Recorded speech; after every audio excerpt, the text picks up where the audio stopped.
swinging a drive, right field and deep. Back goes Aquino. It's got a chance. Gone. Get out the tape measure. Long gone. Fly the W! Cubs fans, it's time to fly the W with Dustin Rhodes and Paul Crawly Jean. All right, Crawly, this is the Fly the W podcast, and it is episode 68. It is season number 4. We are happy to be part of the Blue Wire Network. Don't forget to listen, download, subscribe, and most importantly, review the podcast. You can follow all the socials. You'll see what I'm up to at Mully and Haw on X. You can follow me at Crawly's Cubs on X, Blue Sky, TikTok, Crawly's Clubhouse on Facebook, Instagram, YouTube, and Threads. You can email us at crawlysclubhouse@gmail.com. And Dustin, the winter meetings are wrapping up in Orlando, Florida. We saw a couple big moves happen the last couple days, but we also had a chance to hear from Jed Hoyer and skipper Craig Counsell. Yeah, lots of talking, not as much action, I guess, at least not action where there's actually going to be a press release signed and a press conference about these players. But there's plenty of talking. We heard from Carter Hawkins, we've heard from Jed Hoyer, we heard from the skipper. So we've heard a lot of talking, but not a whole lot of action, except for the one on paper pretty decent reliever they signed. Yeah, and before the winter meeting started, last time we talked, one of the Cubs free agent targets was taken off the board when Dylan Cease signed with the Blue Jays. So, when we talk about the winter meeting and Jed's effort to add a frontline starter, well, if you were on Twitter last Saturday, got a little bit crazy. I'm not going to lie to you. You sit there and you're, when the winter meetings come, you're on your phone, you're checking, notifications are on, and all of a sudden Bob Nightingale lets one drop, right? Chicago Cubs are close to finalizing an agreement with free agent starter Zach Gallen on a multi-year deal that will pay him an average of $22 million a year. And see, when it gets to that point, right? Like the first part of the tweet is okay. Like, you get excited, but it's okay. But when you start getting into the particulars, right? When you've got years and money and total value, now you're talking like basically all the guy needs to do is pass a physical and it's a done deal. Right. It's sounding close to done. And then Jeff Passan says, nope. And minutes later, Bob Nightingale. Not so fast, my friend. Yeah. Right. So Nightingale's got to go back and say the Cubs are hopeful, in all caps, hopeful of finalizing an agreement with free agent Zach Gallen on a multi-year deal. Deal is not done. Well, then it turned out that he is getting married or just got married or is on the honeymoon. Well, he was getting married. Yeah. Bruce Levine broke that story, Bruce. Right. And, you're sitting there and the guy has no idea. His phone's probably blowing up. Oh, right. And I got to ask though, when that came up, when it first came up before the update and before the Passan says no, were you excited about the idea of Zach Gallen? Absolutely. Yes. Absolutely. I can get on board with that. And I know we're going to talk about it more on the podcast, but because you're asking this question when you're asking it, I'm more on board with that than I am with this, in my opinion, as a fan, right? I'm not a scout. I'm a fan. Than this unknown in the Japanese pitcher. Am I? Yeah. No, I'm saying if those are my options as a Cubs fan, if those are my two options, I'll roll the dice with Zach Gallen. That's interesting. Now, Zach is one of the guys that the Cubs are targeting. Mark Feinsand had an article on MLB.com before the winter meetings talking about some of the frontline starters, and we talked about him, right? That the Cubs would be interested in Gallen if the price, and he said, if the price tag, quote, on starters like Suarez, Ranger Suarez, Tassino, Amai, and Ranger Valdez feel too high. So kind of like, it sounds like Gallen's more of the second tier if you can't get one of the top tier guys right there. Mm-hmm. And that's where he's got to be, right after the atrocious year he had last year. And obviously every year you get a year older, right? And then you have to worry about the potential missed year. So everybody's going to still get older, even if they're not going to play baseball. You're still going to get older. So these are all things that have to be in consideration, I think. Yeah, and so Feinsand had Cubs in on 4 of the top 5 free agent starters left on the board. So, in his article, he's talking about where these guys are fitting and who's talking. And he said about Ranger Suarez, quote, a number of clubs have been attached to Ranger Suarez in recent weeks, with sources tapping the Astros, Cubs, and Orioles as the most serious threat to sign him away from the Phillies. So when we looked at the Athletic earlier, when we were looking, Dustin, at starters, he was ranked number 7 on the Athletic top 50 free agents and was the second highest ranking pitcher. Now, the Cubs, again, during the winter meetings, you heard more. Feinstein and John Heyman talked about your guy right here, about Amai, and about the possibility of him coming here. Cubs are among many teams showing interest in star Japanese right-hander Tatsuya Amai. Cubs have done well in the Japanese market, Imanaga, Suzuki, etc. You know, I know there is an unknown factor when it comes to Amai, but just kind of looking at how some of these Japanese pitchers have come over and done a good job, and, you know, looking at how, you know, what he throws with some heat, even though he's not a big guy. You know, when I think of, like, you know, Tim Lincecum, you know, like a little body, but through some pretty wicked stuff. But for me, you know, I wonder, because I know Amai said he wanted to go to a team without other Japanese players. It was kind of why he didn't want to go to the Dodgers. I think he makes his own way, but, you know, I don't know. Who knows? You know, Suzuki and Shota Imanaga are not going to be with the Cubs after 2026, most likely. So maybe he just played with them for a year. I don't know. Right. Great points. We'll have to wait and see. I like Zach. I mean, let's put it this way. I hated watching Zach Gallen go against the Cubs. He seemed to do really, really well against them. When his stuff is working, he is a swing and miss guy, right? Something that the staff is kind of lacking at the moment. And I know we're going to get into it more as we start sampling some of the audio that's gone on, right? We're going to give our listeners that audio and give them our opinions of that audio. But, you know, you have to kind of try to put into the Craig Counsell decoder and the GM decoder and the president decoder. But what's going on with Justin Steele? We know he won't make the opening day start, but does he make a start in May? Is he not making a start till June? He will make it, you know, his over-under starts before the All-Star break is 2.5. You know, which one is it? And then Craig's like, don't ask me again until we get to spring training. Don't ask me again. Yeah. And I don't like that. That puts a little bit of, a little concern when he's like, don't ask me again until we get to spring training. I think with arm injuries and some of the things that you're dealing with, it's tough to figure out how guys bounce back. I've seen video of Steele already throwing on flat ground. What does that mean? I don't know. And a lot of it means you saw a video of him throwing on flat ground. Right. You know, how far along? He can throw a baseball. We can throw a baseball, right? Right. How far along is he in the process? And you don't want to rush him. And you think that, again, Jed and Craig have always talked about wanting to have more outgetters, more arms, that you can never have enough. Guys get injured. We know how that goes. But I mean, I'm operating to me that I don't think Justin Steele's back until June, early June. Wow. Is what I'm now. I don't know anything like that. I'm just saying, just in general, as far as him being a starter, that you could just roll out there and not worry about anything, right? Not saying, okay, we're going to have you go 3 innings or we're going to have you go 40 pitches. Like, just a guy that can just go out and start, right? You don't do that with Jameson Taillon. You don't have a certain innings or pitch number. You just let him go and see what happens, right? I don't think that's going to happen with Justin Steele, whether he comes back in April or May or June or whatever. I don't think that happens. I don't think he just comes out. You know, you're not going to be able to rely on him to go, 80, 90 pitches, 6-7 innings. I think you're going to have to be careful on how you kind of roll this out. That's why it's, you do have the amount of swingman that you're going to have in this lineup, whether it's Javier Assad, whether it's Colin Ray. Those type of arms are guys that, I was surprised to see Michael Soroka, who came in the trade deadline. He is not going to be back with the Cubs. He signed elsewhere.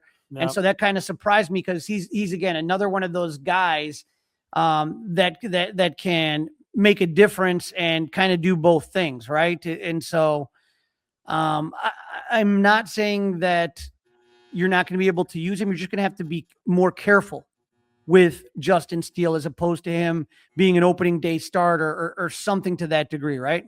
Yeah, but with all due respect, I mean, how many pitchers take outside of maybe one for each team? You mentioned a number of innings pitched, Crawly, and you mentioned a pitch count.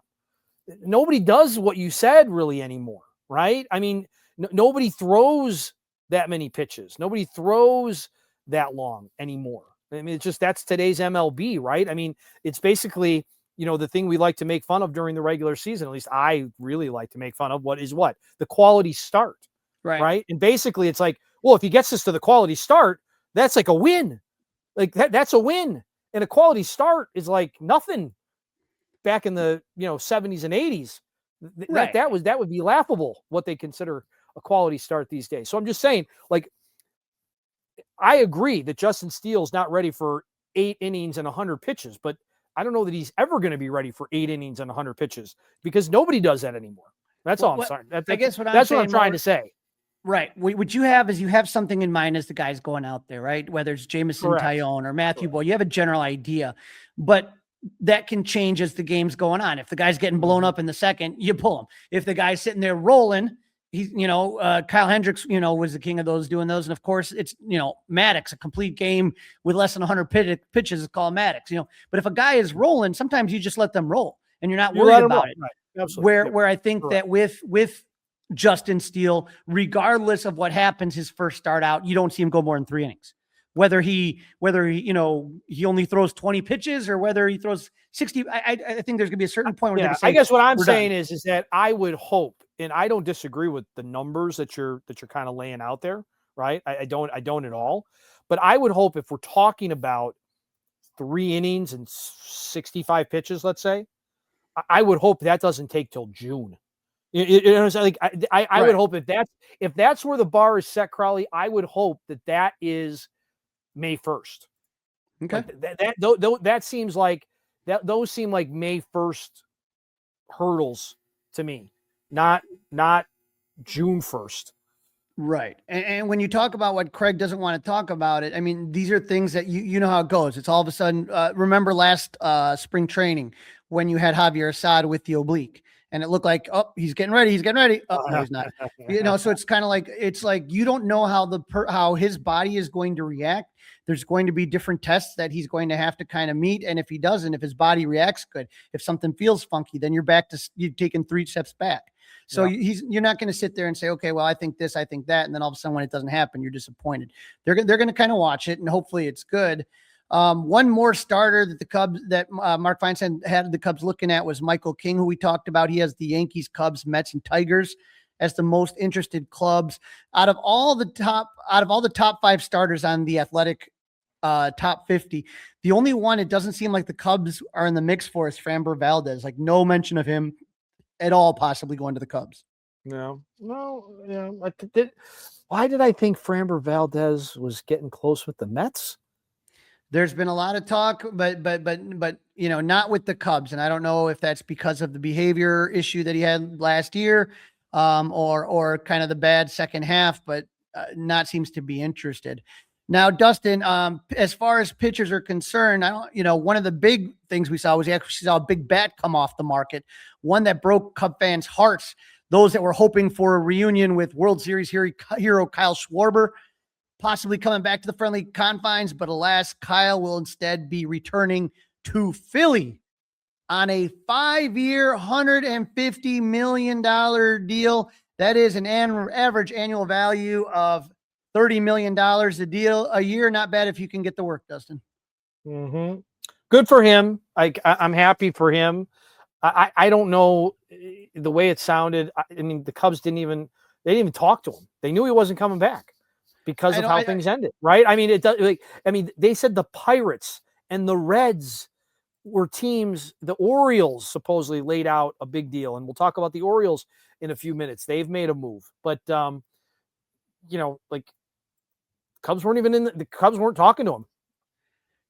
I don't see where he would have fit on this team. I understand people wanting him to come back. He wouldn't have fit as the DH.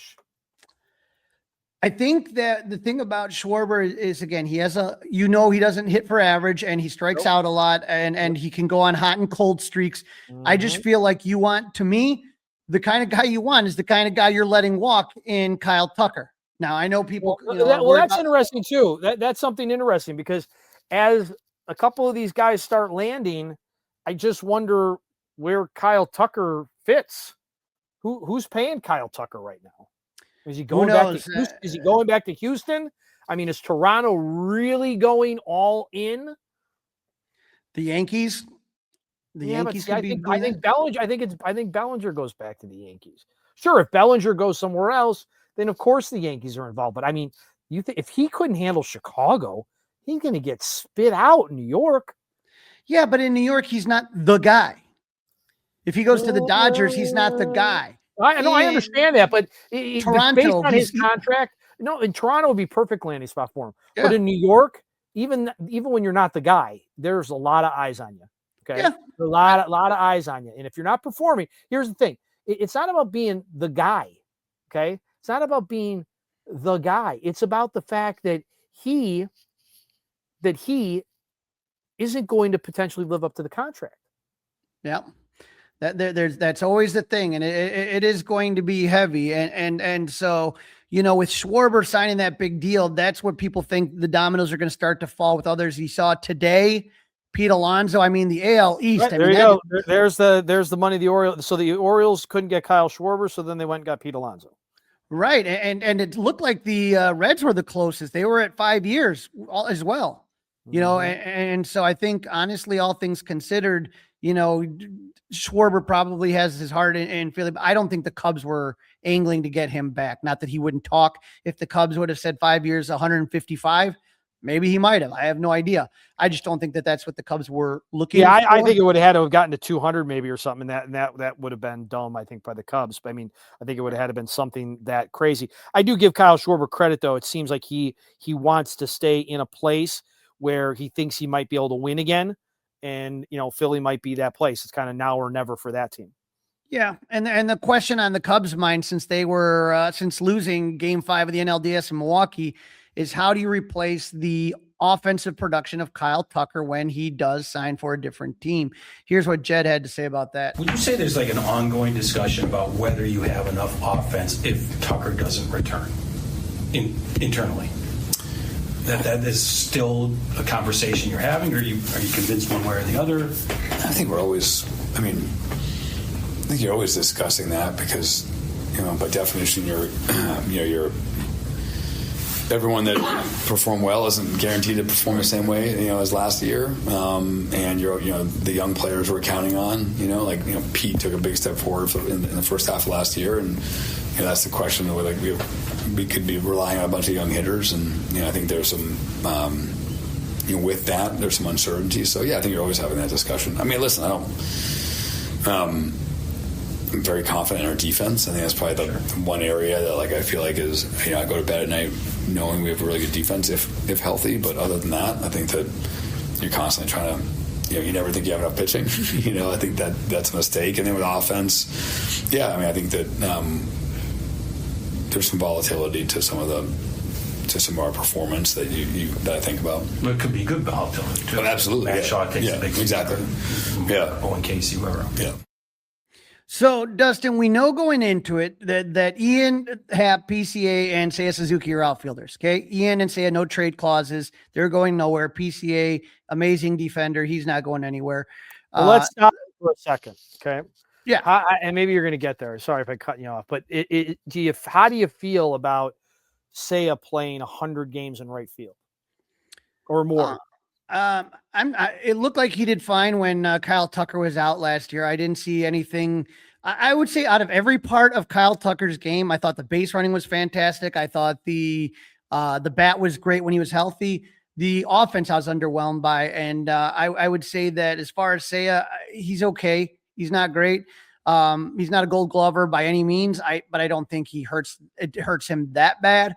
We'll see what happens with that. But again, he's not going anywhere. And so I wouldn't say if you're doing some sort of combination at DH of Owen Casey, Moises Ballesteros, I don't know how it all works out, but I don't know if, again, Owen Casey is that much of an upgrade over Seiya as well. Okay. And so, Bush at first, and Dansby is the only Cubs position player signed to a long-term deal. So, Dustin, where are you going to be able to add offense? That's the question. And two names that came up in Orlando, as far as the Cubs are concerned, are both third basemen. We know the Cubs were kicking the tires in 2025, but came up short to the Red Sox when it came to Alex Bregman. But Robert Murray reported out of the meetings that talking about Zoom meetings that Alex Bregman had with different teams. So Robert Murray says the Cubs met with Alex Bregman via Zoom a few weeks ago. Sources said he's had a Zoom meeting with several teams this winter. All right. Not only that, though, Dustin, last year the Cubs made a 4-year, $115 million offer that included opt-outs after the second and third season. Signed with the Red Sox 3 years, $120 million contract with an opt-out after the first, right? But he hit 273, 360, 462 with 18 home runs and 62 RBIs. Now, he missed some games because of injury, but Dustin, when you look at that slash line, that's as opposed to what Kyle Schwarber gives you, that's the slash line I'm looking for right there. 273, 360, 462. So if he would have played, a full season, would he have had 22 to 27 home runs, right? Close to 30 home runs. And if he would have had more RBIs, I think that would have been interesting. But he's not the only third baseman that the Cubs were attached to in the winter meetings. Also, you take a look at this one. Eugenio Suarez, Francis Romero. The Cubs continue to explore the third base market in free agency, and Eugenio Suarez is one of the names to watch in the coming days, according to multiple sources. Now, I know Jameson Tyone is all about getting Eugenio Suarez on the Cubs because Eugenio Suarez absolutely destroys JMO, absolutely has his number. Yeah. But Dustin, other than having the benefit of having Pat Hughes getting to say Eugenio Suarez for 160 games, I mean, how excited if you had your choice there between Alex Bregman and Eugenio Suarez? Eugenio Suarez is another guy that has a lot of swing and miss, but when he hits, ball go far. Ball go real far, right? 49 home runs last year. Mm-hmm. Good third baseman right there. But what are you looking to spend on either Bregman? Again, 115 last year for Bregman didn't cut it. And I don't know what Eugenio Suarez is going to want. He played with the D-backs and then got traded to the Mariners. But out of those two, if you were to say, I'm looking for this guy, who are you looking at between the two?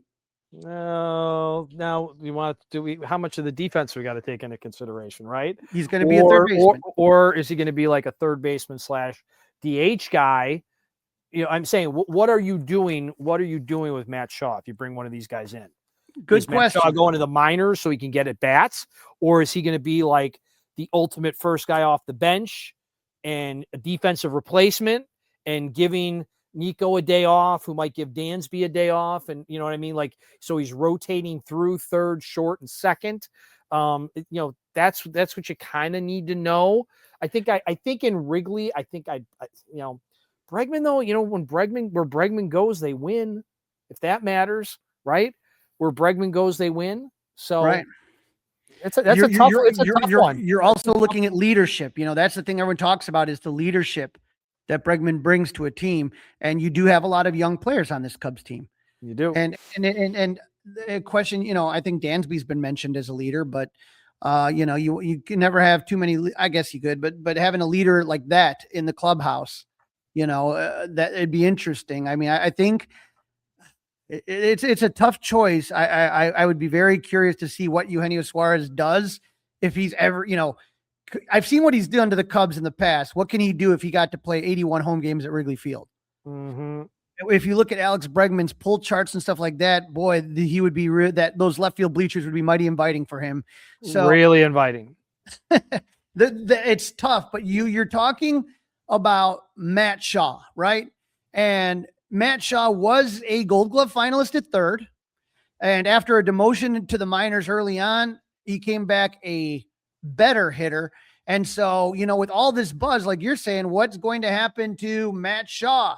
And of course, they're going to ask Jed Hoyer. Jed Hoyer says, this is from Jesse Rogers, quote, "I've been surprised by the number of media reports that link us to different guys.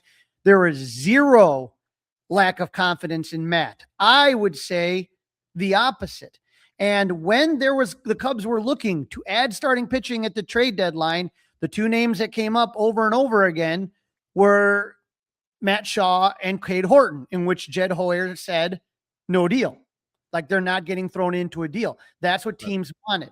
And so which, you know, when you're talking about this, the question is what is he going to do? And I think the skipper kind of starts to give it away a little bit. Here is Craig Counsell about Matt Shaw's role in 2026. I think Matt had a very good rookie season.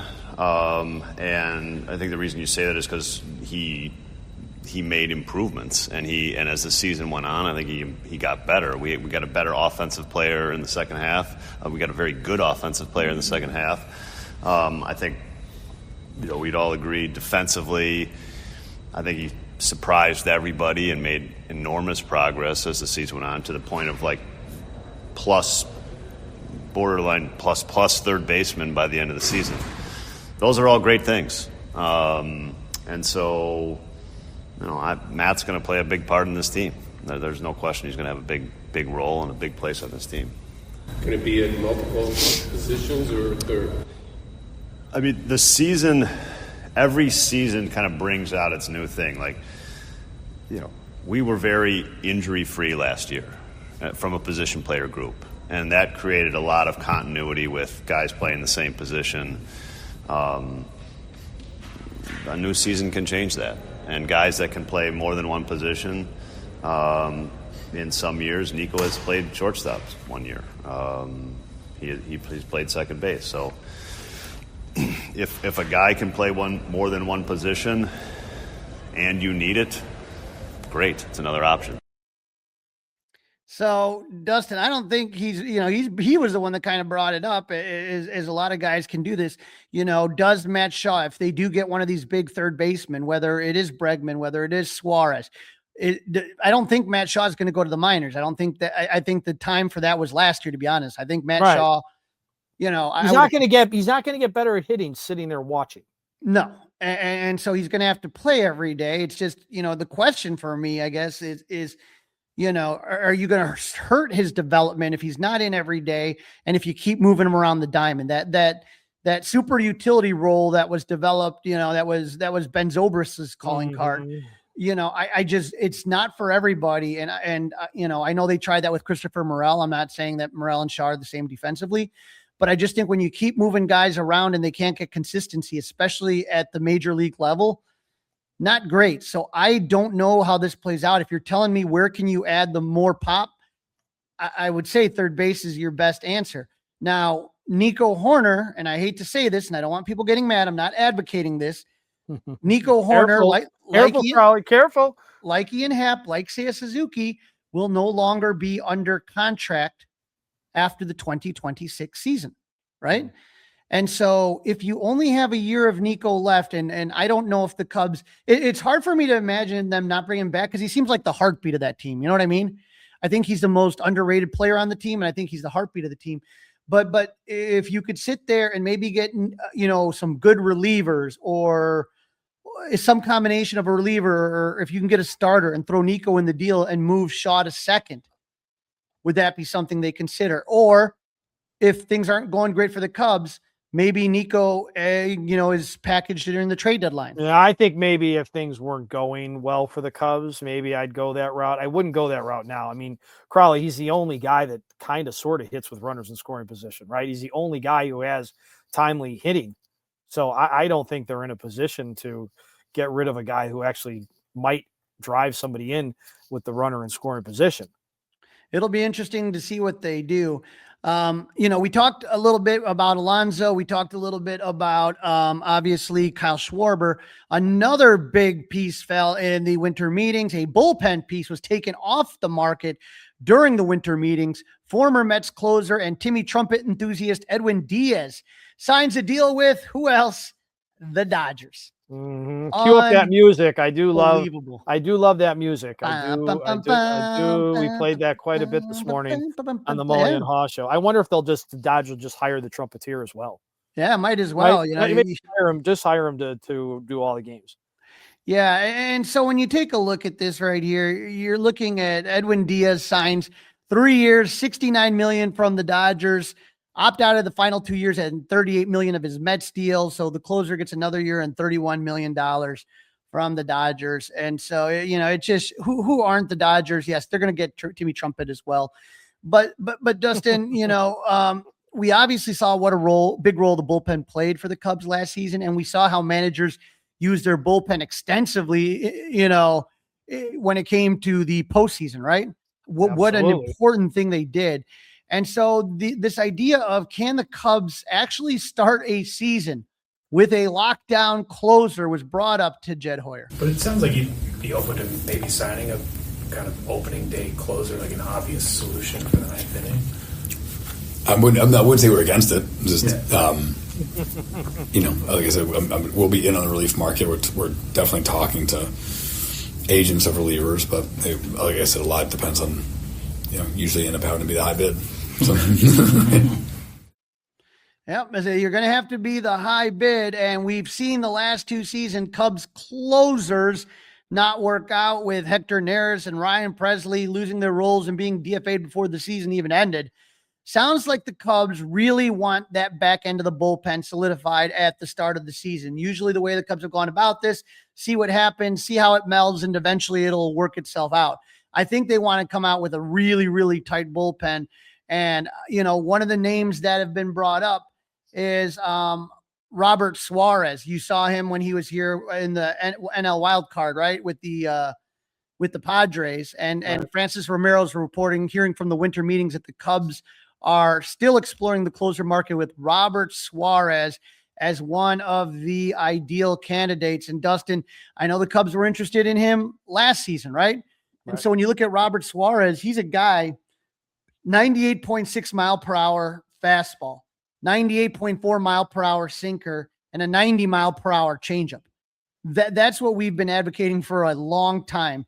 A guy that uses that has that kind of velo. So I would be, and the other thing, Dustin, when you look at last year, he was 4-6 with a 2.97 ERA, 70 games. He had 40 saves, 69 and 2/3 innings pitched, 75 strikeouts, a 90 whip, walks, hits, innings pitched. So that a really good whip is 1.00. Anything underneath, now you're talking about an all-star.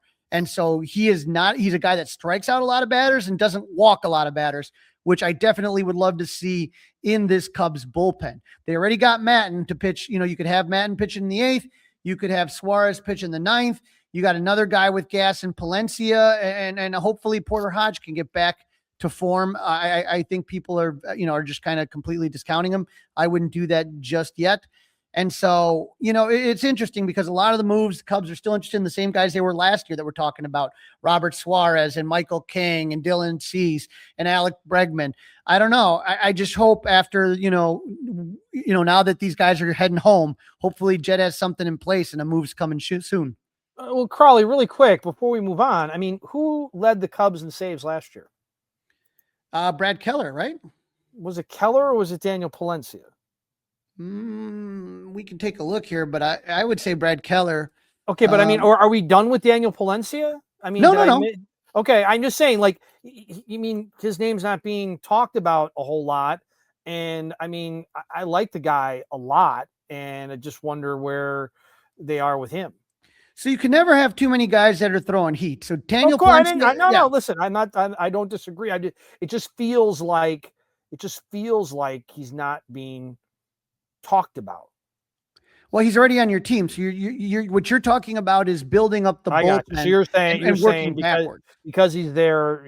Okay. He had 20. Right, so he had 22. He had 22. Palencia had 22 last year. Yeah. And he's great. He's just really young. And when you take a look at it, sometimes he can lose control. So we were talking about whip. His whip was 1.14. So he definitely walked more people than Roberto Suarez. So he can hit triple digits. But what I'm saying is that you want more out of your bullpen, and I want it on day one.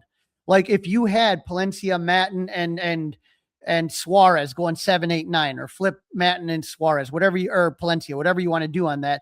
But I just want it to be 7, 8, 9 or lockdown, and we don't have to worry about it. It's not, we'll have other things to worry about. I just would like it to have that 7, 8, 9 lock and just adding length in that bullpen. And again, look at all these teams. It was rare. You saw some really amazing performances. But in general, most of these guys didn't go more than 3-4 innings when you got into the postseason. Right. Yes, indeed. You are listening to the Fly the W podcast. We are proud to be part of the Blue Wire Network. It is episode number 68 of season number 4. The Cubs 2025 winter meetings are wrapping up. And don't forget to listen, download, review, and subscribe to the Fly the W podcast. 5-star reviews. We'll take it. Email us. We'll answer. Crawly's Clubhouse at gmail.com. Don't forget you can watch us. That's right, on the Crawly's Clubhouse YouTube page. If you listen to Inside the Clubhouse this weekend on 670 The Score, you heard Crane Kenney discussing the many changes coming to the Marquee Sports Network. In this segment, Crawly talks to Jeff Agrest, deputy sports editor and media columnist for the Sun-Times, on the story he broke about the shakeup for the Cubs network. Take a listen. Joining me now on the Fly the W podcast, I'm happy to have on our old friend Jeff Agrest from the Chicago Sun-Times, the deputy sports editor. And Jeff, we were talking a little bit beforehand. You had the scoop earlier on this week. Cubs Marquee Sport Network eliminates GM position among cuts.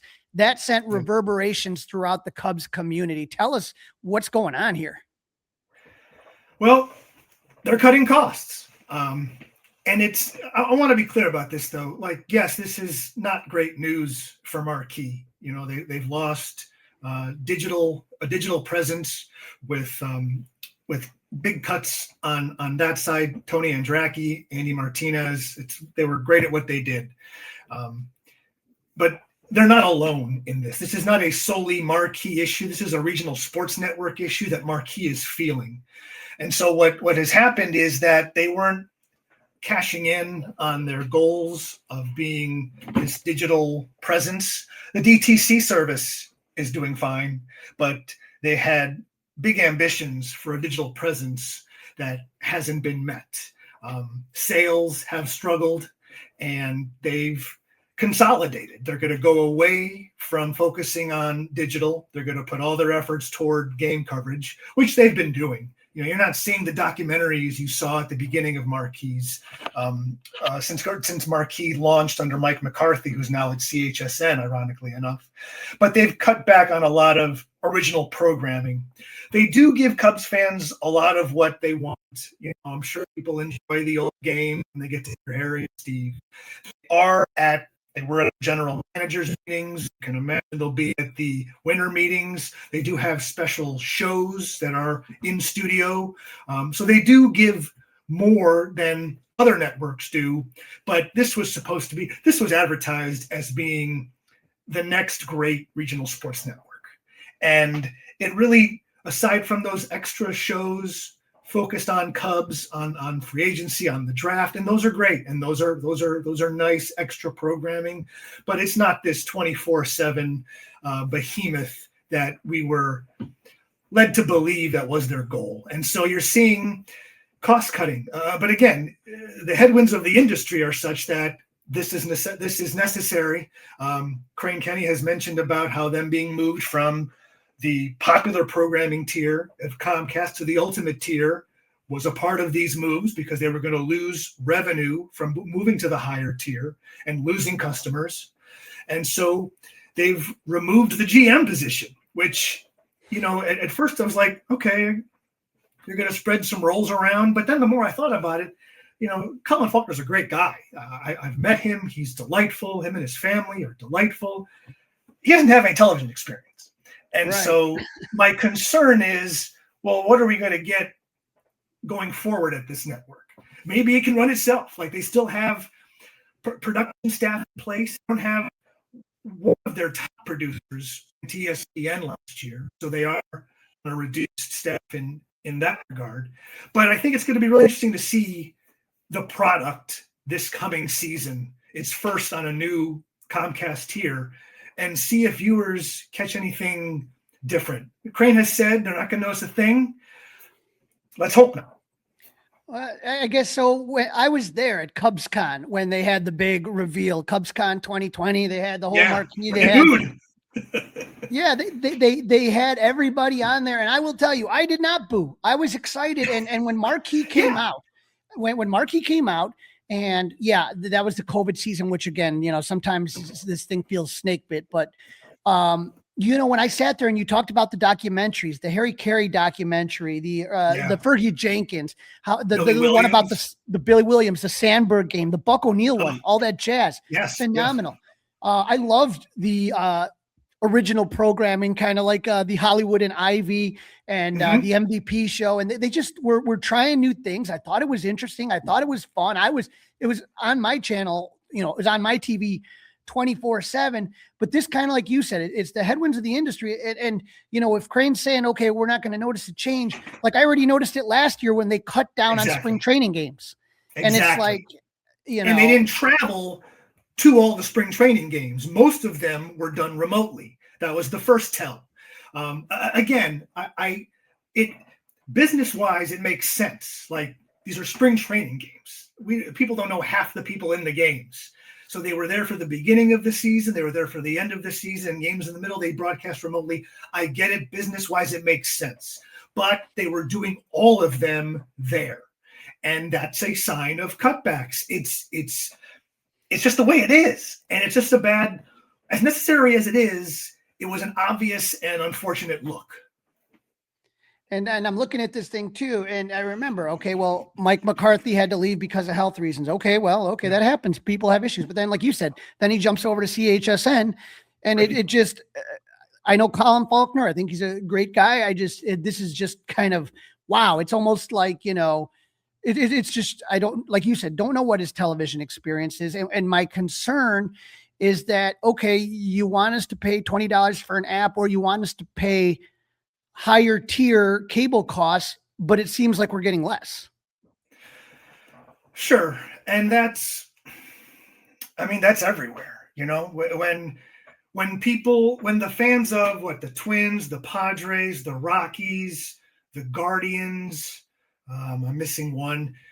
What are they paying the $20 for? They're getting pregame, game, and postgame. Those are the four. There's 5 teams that are broadcasting their games through MLB.tv. There's no 24/7 channel with Twins content getting the pregame, the game, and the postgame, the $20 a month, and that's what you're now mostly getting. Again, I've said there are other programs that Marquee runs that are original programming talking about the Cubs, and I've seen them and they get the job done. But like you were saying, there was so much more, and there was so much more buildup. And like you, I was excited about this new team-centric network. And there were comparisons they wanted to be the Yes Network of the Midwest. And they were on their way to that, but through partly not all of their fault. What was their fault was this. They were too late to the party. And CHSN was even later to the party. Like the bubble burst with the Dodgers. They're getting $300 million a year from their TV deal. And I don't know exactly what the Cubs are getting, but it's not that.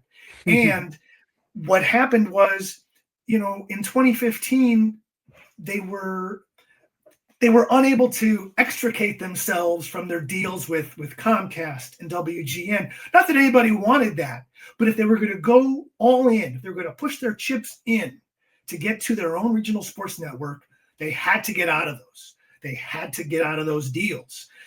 They couldn't. They tried to get additional revenue. Remember, they had WLS. They had Channel 7 games, a package of those games. So they were spreading their games all over the place. And when they got to Marquee, they were building it as we'll have all our games in one place. That's great, but it was too late because the gravy train had run its course, and they were not going to get, even in 2020, what the Dodgers were getting, what the Yankees were getting. Remember, that was the end of their 2016 run, was 2019, 2020. Things were going downward. So they were launching this network, and COVID out of their control. No fault there. But they were beginning this network with a 2020 division champ on a shortened season. 2021 went sideways after a few months, and 22 and 23 were no good.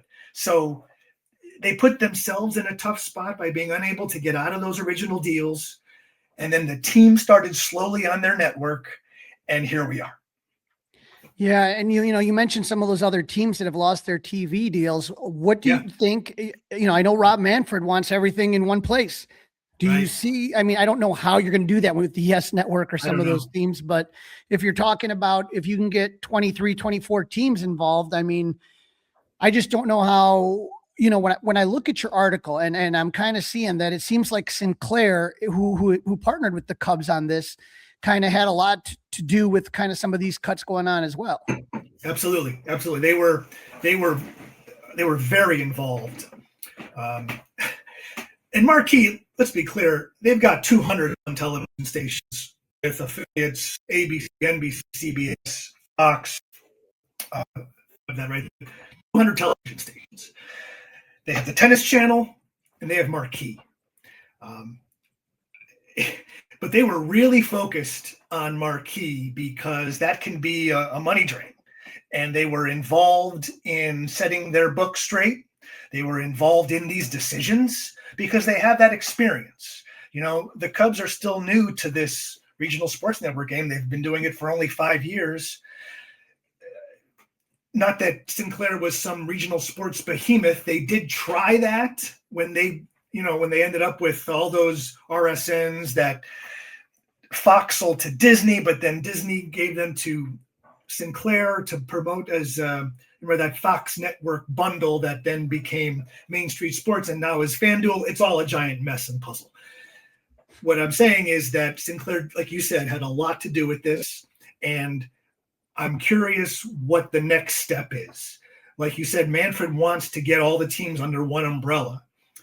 That's going to be very difficult. Now, one interesting development is that the Red Sox, who have their own deal with Nesson, New England Sports Network, they were in favor of this. They publicly said that would be interesting. They seemed in favor of that, which is a big deal when a team-owned network is saying that. Would the Yankees say that? Would the Dodgers say that? The Cubs? You get 20-some teams in there, 25 teams, but is it great to have 5 holdouts in a deal like that?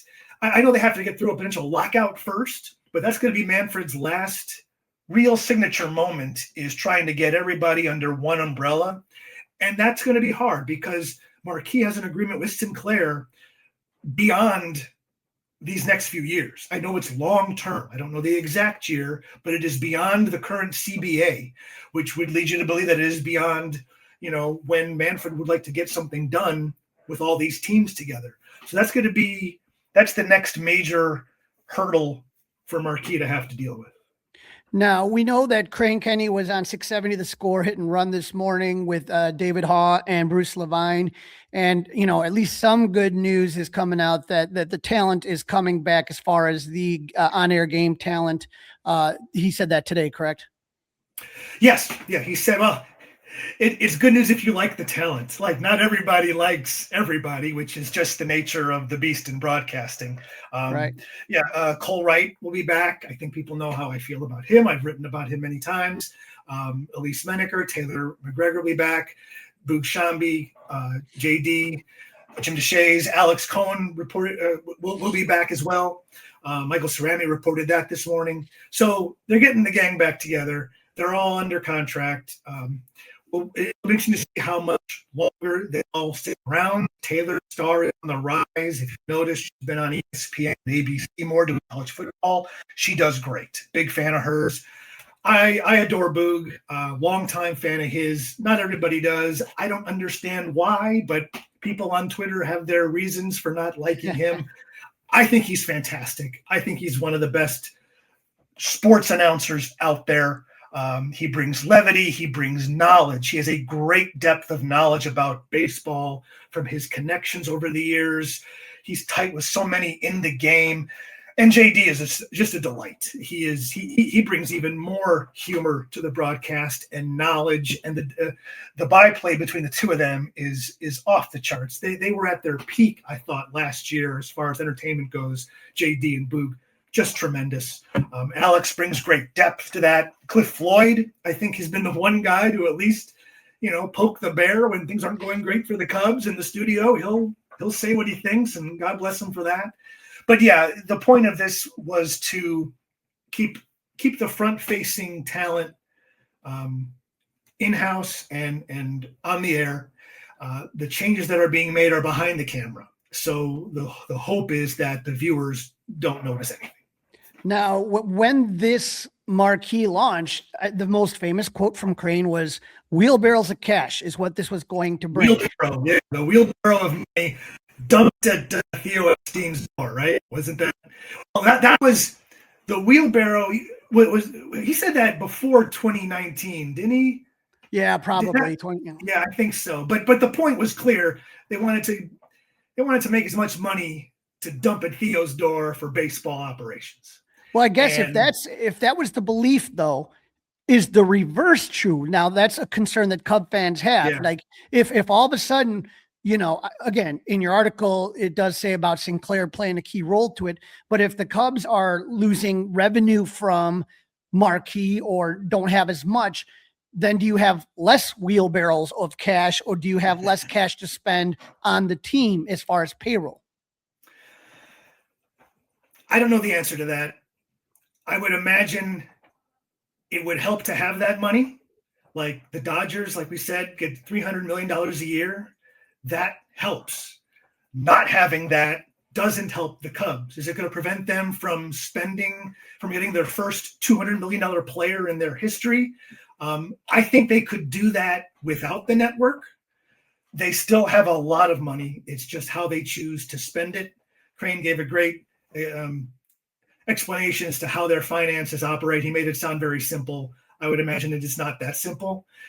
They do have properties. They have the rooftops, they have the hotel, they have concerts.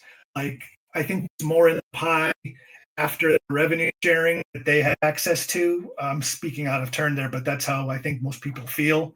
But it can't help not to have a network driving finances toward baseball. They should still be competitive spending wise, being in the third biggest market, the number one team in the third biggest market, having the ballpark full most of the year, and having an owner who has money, that family has money. Look at the Mets, he's spending his own money. I don't understand. I don't pretend to know how all that works, but I see one owner doing something. I see another owner with the Dodgers doing something, and I see the Cubs owner who is in their ballpark not doing that. That could be wise. You don't want to. He doesn't want to spend ignorantly, but certainly there is a perception there that he doesn't want to spend at all, and that seems like a stretch, being the owner of the Cubs. To me, I guess it's just shocking that we're about to hit the 10-year anniversary of the 2016 World Series championship. And all of a sudden it just feels like from that highest of highs, it just kind of, like, you know what I mean? Yeah. Like I'm not sitting here with any kind of belief that they're going to get, that Kyle Tucker's coming back, or they're going to get a, top end free, it doesn't feel that way. And it's tough. And again, my dream was to have 24/7 Cubs coverage, because that's what I truly love. And I thought, they've done so much. I love the pre and post. I love the on air. I loved all the supplementary stuff. And just to kind of see what's happening is really tough. And to see the channel lose good people, that's hard. The brain drain is hard. And I really like the Marquee website, everything about it, the YouTube channel, everything. It's just really hard to kind of watch as this happening. And again, unfortunately it's the nature of the beast. And Jeff, I'm glad we're able to follow you and you're always kind of giving us kind of some guidance as what's going on. Tell our listeners where they can follow your work when you're breaking more stories like the one you broke this week. That's very kind of you. So I'm at chicago.suntimes.com. I'm on social media at Jeff Agrest. And you know what I think is going to happen? I think you're going to see more of, and this is actually a good thing. You remember that video that Cubs Productions put out where that drone was going through the ballpark on it, and it was fantastic. I think we might be seeing more Cubs Productions involved. And like when the Blackhawks began to have more video, they had their own arm of their organization putting that out. We may see the Cubs do that too, have in-house stuff that might go over to Marquee. So, I want to say this is just my belief. There is that arm of the club that does put out videos on their website, that maybe there's more of a share of content between the Cubs and Marquee. But yeah, Marquee is the Cubs are Marquee. The line is erased when you've got a vice president of the organization running the network now. There's no two sides of the building. So just keep that in mind when you're perusing Marquee content. Like, you're getting it from the Cubs, and you're not getting an impartial observer most likely. But to your point, they still do a great job with their game broadcasts. They give Cubs fans a lot of content pre and post, additional programming. There's still a lot to like there, but there's also, unfortunately, things to dislike that we've lost. Well, thank you for jumping on, and we'll talk to you soon, Jeff. Thank you.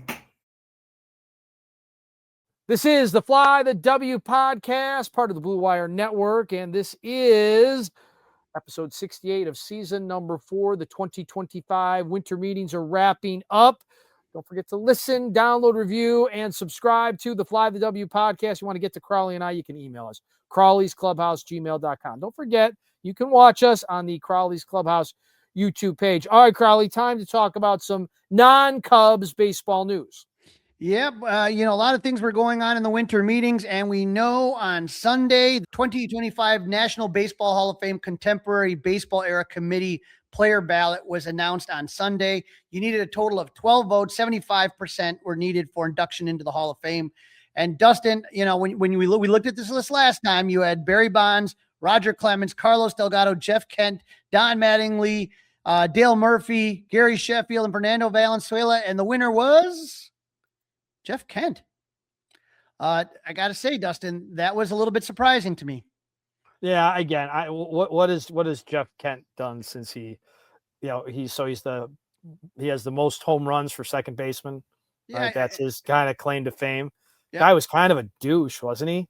But see that all the time. You are hitting that exactly. That's exactly what he was. And did that have a reason why he didn't make it in with I the know Raiders? I know it's not supposed to have a mean, right? I Right. know it's not supposed to be a thing, but even from like a guy watching him, like I wasn't really in sports talk radio like I am now, thankfully, when he was a thing, and he just came off as a douche. Right. I'm not disagreeing with you, but again, he made Barry Bonds look all like warm and fuzzy. Okay, that's why. That's how douchey he was. Right. That's why, though, personal bias comes into this. Of course it does. And you know what? He received 14 of the 16 votes cast. He only needed 12. He got 14. What surprised me, Dustin, Carlos Delgado was second with 9. Don Mattingly only had 6. Dale Murphy 6. And when I look at this, and we look at with Mattingly, he is one of those guys to me that I guess.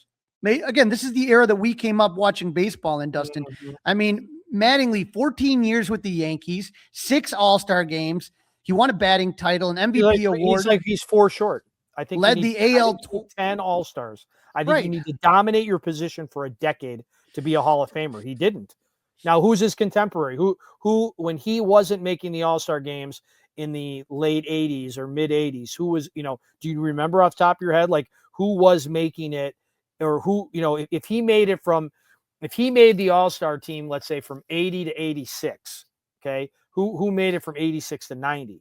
Was it Mark McGwire with Oakland? You know what I mean? Like who was making it instead of him? That's a good question. And again, he also had some injuries, but Dustin, when you're telling me he was in New York, though, I mean, you would have thought that that would have helped him, not hurt him. 6 All-Star games, batting title, MVP award, led the AL in hits twice, 3 Silver Sluggers, 8 Golden Gloves, and a 307 lifetime hitter, and you're not a Hall of Famer? Well, again, he hasn't done. I mean, here's the thing. I would like to hear from the guys that didn't vote him in. Why you didn't vote him in? He also a 9-time Gold Glover. Yeah. Okay, so 6-time. So he's 84 to 89. Okay, so I'm going to look up while we're talking. I'm going to look up the 1991 AL All-Star first baseman, and I'm guessing it's Mark McGwire off the top of my head. So is that who it's going to be? And Dustin, you know how it is sometimes when you do this. Sometimes remember when we used to do the Hall of Fame and you stuff the ballot and you have the pencil and paper and you'd put it in there. I'm just saying that to me, so Cecil Fielder and Mark McGuire. Right. These are guys. I would say that if you ask Chick Stig the long ball. These are guys that were hitting home runs back then. Right. That's one thing for a corner infielder in that era. Didn't hit a lot of home runs. Yeah, I just, to me, he is someone he's that right I would there. Say, he's right there. I mean, he's in the Hall of very good, very, very good. Just don't know if he's in the Hall of Fame. But I mean, 9-time Gold Gloves. That's something that you gotta consider, right? I just think that contributor to a game, right? Also, he managed. He was a manager of the year in 2020. Managed the Blue Jays as well as the Dodgers. Dodgers and Marlins. Was a coach with the Yankees. So the guy's been around, the guy's been around the block. I'm not anti Don Mattingly. Don't get me wrong. It's been so long since he's been up and eligible. I'd love to hear, other than again, I have very high standards. I think I could take out a quarter of the guys in the Hall of Fame and leave them out. I mean, Harold Baines, if we get to the White Sox winning the MLB draft lottery, I know that's something we're going to talk about. I mean, Harold Baines is a Hall of Famer. Yeah, that one there was some behind the scenes chicanery going on. But he got in on one. Harold also got in on one of these committees, right? He got in on a vote by one of these committees that we're talking about. Well, Dustin, this is going to make you happy. Barry Bonds, Roger Clemens, Gary Sheffield, and unfortunately, Fernando Valenzuela received less than 5 votes. Won't be eligible again until 2031. And again, what have they done to improve in 2031? Again, if the Giants are allowed to celebrate Barry Bonds as being a guy, okay, then baseball needs to recognize him. If either he's in or he's out. Is he in baseball or is he out of baseball? Because if he's involved in baseball, Crawly, he's a Hall of Famer. If you want to put him out, if you want to shun him, then shun him. But you're already late to that party. Right. Okay. I just, I'm not, unfortunately, I'm going to disagree with you. You're wrong. I'm not happy that Barry Bonds and Roger Clemens didn't get these votes. Okay. And again, I would argue that I don't know that they needed steroids to make the Hall of Fame. Okay. They were motivated to use steroids. They were jealous of other people. I mean, who was it? Dan Duquette. Dan Duquette decided that Roger Clemens was washed up, was done. And all he did after that was what? Win a couple more Cy Youngs and World Series? Whoops. Yeah. You talk about a bad evaluator of talent or where somebody was in their career. So no, I'm not happy. And what's wrong with Fernando Valenzuela? What did he do? I have no idea. Yeah. Other than passing away. Come on. I think when you look at Valenzuela and you look at his influence on the game and what he did and all of that, I thought because he passed away this year and because Don Mattingly was at the Blue Jays dugout and there was a lot of I thought it would help him. I thought it would help both of those guys, and it really didn't. But one guy that did not need help, Joe Buck, announced today as the 2026 Ford Frick Award winner. I know a lot of people don't like him. I like Joe Buck. I don't think he's as bad or half as bad as people tend to say. I think national guys. I understand why Cub fans felt the way they did during the World Series. Okay. I get that. But what I'm telling you is if you sample other sports outside of the Cubs, and we are so fortunate in this town to have great broadcasters. We really are. We have got great broadcasters. And if you listen to enough national sports, once you get past the A and B team, and I'm talking about maybe the B team, Joe Buck, if you watch NFL games, you want Joe Buck and Troy Aikman on more than you want like CBS or Fox's second and third team, and maybe their first team as well. Joe Buck is an accomplished broadcaster. And if you're a fan of baseball and you watch the World Series, minus the Cubs, you're missing Joe Buck on those series. Joe, he's okay. Joe Davis, he's okay, but I don't feel like he's like the national voice of baseball. I know that a far, far superior broadcaster, in my opinion, than Joe Buck. Joe Davis seems like a really nice guy. Joe Davis is a really good broadcaster, but I don't know that he's like the best guy out there to do baseball. And I will tell you that with Joe Buck, that was one of the biggest moments in baseball history, was that final play, Mike Martinez hitting a chopper to Chris Bryant. I thought his call was fantastic. Oh, right. But Crawly, come on, you know as many or more Cub fans than I do. And I'm sure there's guys that, you're going to go caroling with this Saturday, right? Next Saturday, the 20th. Yeah. That aren't the biggest Joe Buck guys. No, I think that sometimes when you're a national guy, there are guys that you're just amazed at. And so I remember when the Cubs were in the postseason 15, 16, 17, it seemed like every time Clayton Kershaw and Joe Buck would gush over Clayton Kershaw. But again, right. And it was hard when the Cubs were playing the Cardinals in the postseason and Joe Buck doing the games. I got it. I fell into that as well. Like but I feel like I went in with a prejudice, right? I went in thinking that he was anti-Cub because the Cardinals were playing. Okay. And then I felt like I was hearing something that I probably wasn't hearing. Well, when you talk about Joe Buck and the Cardinals, what about his dad, Jack Buck, right? Never, this is from Jason Stark, never have a father and son been in the broadcasters wing of the Hall of Fame until now. So Joe Buck in 2026, Ford Frick Award winner. Jack Buck won it in 1987. But look at the names. It's very cool. It's very cool. Look at the names that he beat out. Brian Anderson, Skip Carey, Rene Cardenas, Gary Cohen, Jacques Duquet, Dwayne Kuiper, John Rooney, Dan Schulman, and John Sterling. I mean, and I would say half of those guys belong in. 100% agree with you. Right. I mean, they're all good broadcasters. But again, if we're talking about the Hall of Fame, not the Hall of Very Good, Joe Buck is deserving, on that list. Let's get into the other team in town. We talked about it a little bit, but the White Sox winning the draft lottery, and they had the best opportunity because they've been the worst team. But how about the name of the guy they might draft? Rock Chalowski. I mean, could it sound any more south side of Chicago, right? Like, I mean, Brooks Boyer's already got like a Polish sausage with grilled onions and a spicy mustard ready to roll out, right?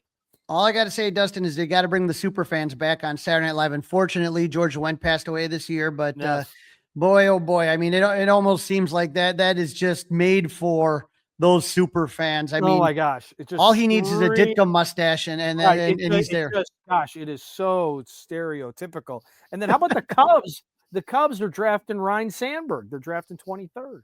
Yeah, let's hope that does a little something. It's I feel like the Cubs have done a great job with the draft the last few years. Let's see what they can do at 23. I have absolute faith in Dan Kantrovitz, and it should be fun. Speaking of fun, Dustin, the World Baseball Classic, we were talking about it.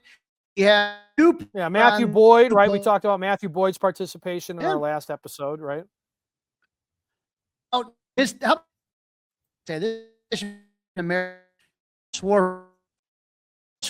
going on 2020. Dustin, he just gets the big contract, and now he's going to be on Team USA.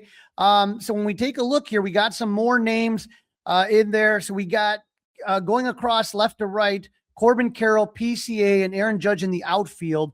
Around the horn, we got Gunnar Henderson at third. You got Bobby Witt at shortstop. Bryce Terang, still no Nico Love at second base. First base, we don't know. Bryce Terang. Freddie Freeman, right? We need Freddie Freeman. Freddie Freeman will be a good one. We'll see what happens. Big hits and big moments. And then he would join his teammate Will Smith, who's going to be catching, along with Cal Raleigh. That's a nice little 1-2 punch, right? And how about Kyle Schwarber DH? But these are not the only guys that are going to be on World Baseball Classic. I heard Aroldis Chapman is going to be with Team England because his family defected from Cuba. I love this stuff, right? I mean, defected from Cuba, went to Jamaica, and so technically now he has Jamaican citizenship, which is technically part of England. So that's there. But one thing that should excite Cub fans: Owen Casey to play in the World Baseball Classic for Team Canada. And Dustin, you and I talked last time about how I was uncomfortable with Matt Boyd.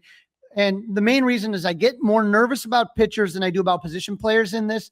And I'm nervous about the amount of innings that were put on Boyd's arm last year. But if you're telling me Owen Casey is going to be playing Team Canada, I am 100% for that. Gets to kind of, be with his countrymen, gets to face top tier talent, gets to play every day. I think this is going to be last time in the World Baseball Classic. That's where he really kind of first made a name for himself, was playing for Team Canada. And so I'm excited that Owen's going to be able to kind of be out there, be a better player than he was when he originally started on it. And I'm curious to see what he does for Team Canada. So knowing you got Schwarber on there, you got PCA on there, you got Boyd, you got Owen Casey.